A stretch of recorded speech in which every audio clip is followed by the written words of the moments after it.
One BLIP 28 unit 3 quick revision कर रहे हैं इसकी। इसमें 3 तरह के टॉपिक है, 3 ही क्वेश्चन मैक्सिमम इसमें बनते हैं। एक एब्स्ट्रैक्टिंग वाला, एक डाइजेस्ट, एक न्यूज़पेपर क्लिपिंग। अच्छा, एब्स्ट्रैक्ट सर्विस को हिंदी में कहते हैं अमूर्त सेवा, और डाइजेस्ट सर्विस को कहते हैं डाइजेस्ट सेवा ही कहते हैं, और न्यूज़पेपर क्लिपिंग कहते हैं अखबार कतरन सेवा। ठीक है। अच्छा, तो सबसे पहले इसको देख लेते हैं। एब्स्ट्रैक्टिंग सर्विस क्या होती है भाई? एब्स्ट्रैक्टिंग सर्विस से एब्स्ट्रैक्ट सब क्या समझ रहे हो कि मतलब एक ग्रंथ की विवरण की सूची या विवरण प्रदान करना। ठीक है, ये कैसे होगा? ये एक इंटरवल में होगा। इंटरवल जैसे वीकली, मंथली, जैसे 3 महीने में एक बार, 6 महीने में एक बार, या साल में एक बार। ठीक है, इस प्रकार से होता है एब्स्ट्रैक्टिंग सर्विस। ठीक है, तो इसकी डेफिनेशन आपको पता है, इसका स्कोप होगा। ठीक है, टाइप्स ऑफ अच्छा देखिए, इसमें इसकी डेफिनेशन तो हमको पता चल गई। ठीक है, और इसका स्कोप देख लेते हैं। स्कोप क्या है कि भाई ये ना मेनली क्या होता है, किसी एक पर्टिकुलर सब्जेक्ट से रिलेटेड होता है। ठीक है, उसके बारे में नेशनल इंटरनेशनल जितनी भी सूचनाएं प्राप्त होती हैं, वो इसका जो सार होता है वो इसमें होता है। ठीक है, एब्स्ट्रैक्ट में। तो इसमें इसका स्कोप हमने देख लिया। ठीक है, इसका एब्स्ट्रैक्ट इसमें क्या होता है, इन्फॉर्मेशन जो होती है ना, वो एक हिसाब से हम कह सकते हैं कि एक शॉर्ट नोट टाइप में होती है। मीन्स जैसे कि पूरी किताब है और हम किताब को नहीं पढ़ना चाहते, तो इसलिए जो इसकी एब्स्ट्रैक्ट सर्विस है, तो उसके माध्यम से क्या होगा कि बिल्कुल ही जैसे पूरी किताब को 4 से 5 पेजों में या 10 पेजों में सम्मानित कर दिया, जिससे कि सम्मिलित कर दिया, जिससे कि भाई हम इसे क्विक पढ़ सकें। क्विक रिविजन, जैसे हम वीडियो में क्विक रिविजन ले रहे हैं, इसी प्रकार से। ठीक है, इसके तो बहुत सारे फ़ायदे हो गए। तो टाइम बचता है। ठीक है, और उसे मतलब जो रीडर होता है उसको पूरी किताब पढ़ने की आवश्यकता नहीं होती, उसके वह अपने मतलब की जानकारी सब उसमें से निकाल लेता है। ठीक है, और एलिमिनेशन कर देता है इन्फॉर्मेशन का, उसे जो चाहिए वो रखता है, जो नहीं चाहिए उसे छोड़ देता है।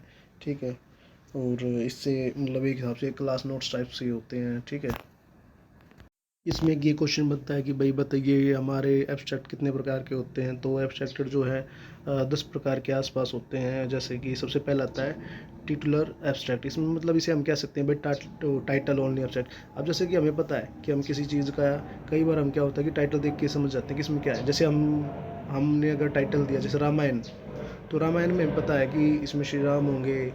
ठीक है, हनुमान जी होंगे, लक्ष्मण जी होंगे, माता सीता होगी। ठीक है, या हम कहते हैं कि महाभारत, तो उस समय पर महाभारत की स्टोरी हमारी माइंड में आ जाती है। अर्जुन होंगे, श्री कृष्ण होंगे। ठीक है, दुर्योधन होंगे। तो इस प्रकार से हमें टाइटल से ही हमें पता चल जाता है कि भाई इसमें क्या है। एनोटेशन। ठीक है, अब एनोटेशन में क्या होगा, इसमें शीर्षक को बढ़ाने के लिए बस 1-2 खंड और वाक्य और जोड़ दिए जाते हैं। शीर्षक तो होगा, साथ में कुछ वाक्य और जोड़ दिए जाएंगे। ठीक है, इसी प्रकार से अगला है इंडिक्टिव और डिस्क्रिप्टिव एब्स्ट्रैक्ट। तो इसमें क्या होता है कि लंबाई के अनुसार एक भाई एक सार का छोटा सा होता है। इसमें आमतौर पर क्या होता है, कभी कभी एनोटेशन और सांस्कृतिक सार के बीच, इसमें क्या होता है, बस जो एब्स्ट्रैक्ट होता है ना, वो 20 से 50 वर्ड के आसपास का होता है, जिसमें उसके बारे में सब कुछ बता दिया जाता है। ठीक है, इसी प्रकार से एक इंफॉर्मेशन एंड कॉम्प्रिहेंसिव एब्स्ट्रैक्ट होता है यह। ठीक है, 100 वर्ड से कम का नहीं होता, 250 से ज़्यादा का नहीं होता। और ठीक है, इसमें क्या होता है कि इसमें क्या होता है कि भाई आमतौर पर इस संग सार, ये इसमें जो पिछले वाले सार से क्या होता है, बड़ा होता है। और इसको बस इसमें ये है कि हम जो मूल सार होगा ना, वो पढ़ने की आवश्यकता ख़त्म हो जाती है।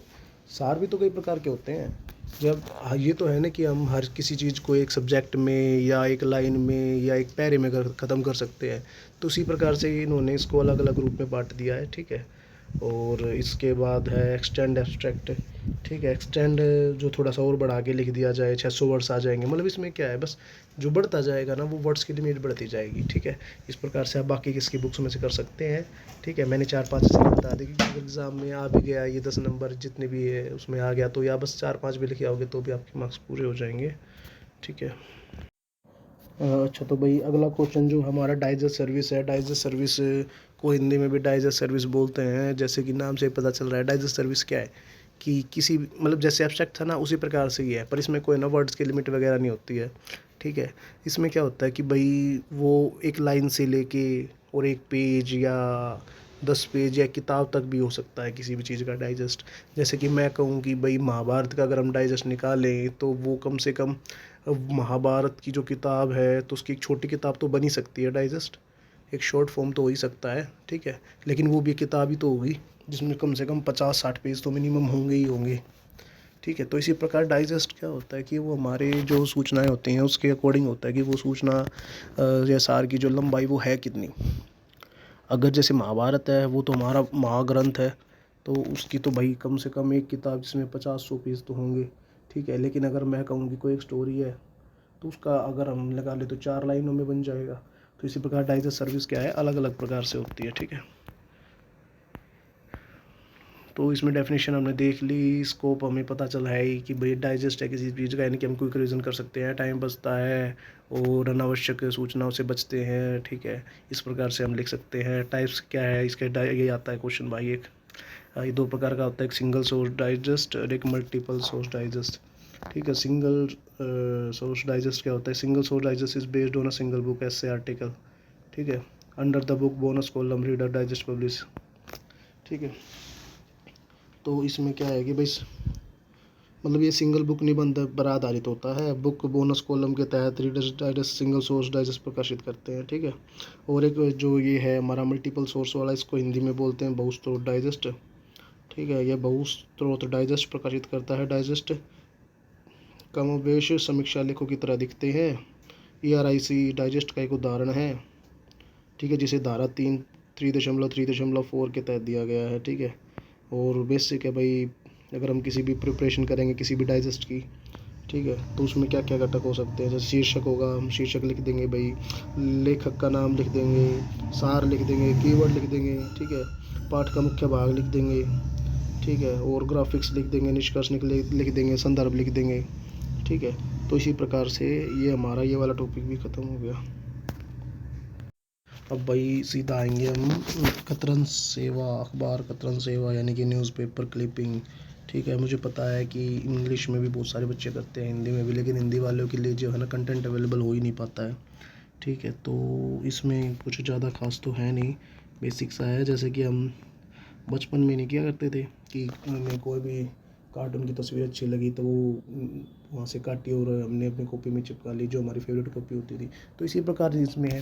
पुस्तकालय में ये क्या है, थोड़े बड़े लेवल पे है, जिसमें यूज़र को देखा जाता है कि यूज़र को, ठीक है, मतलब किसी विषय से संबंधित अगर कोई भी सूचना आ रही है अखबार में तो उसको काट लिया जाता है, कतरन कर ली जाती है, उसके टुकड़े काट कर उसे कॉपी में पेस्ट कर दिया जाता है, उसके बारे में लिख दिया जाता है, सोर्स लिख दिए जाते हैं, किस अखबार से प्राप्त हुआ है, किस चीज़ का इसका शीर्षक लिख दिया जाता है। इसी प्रकार से है, ये बहुत ईजी है, आप कर सकते हो, ठीक है।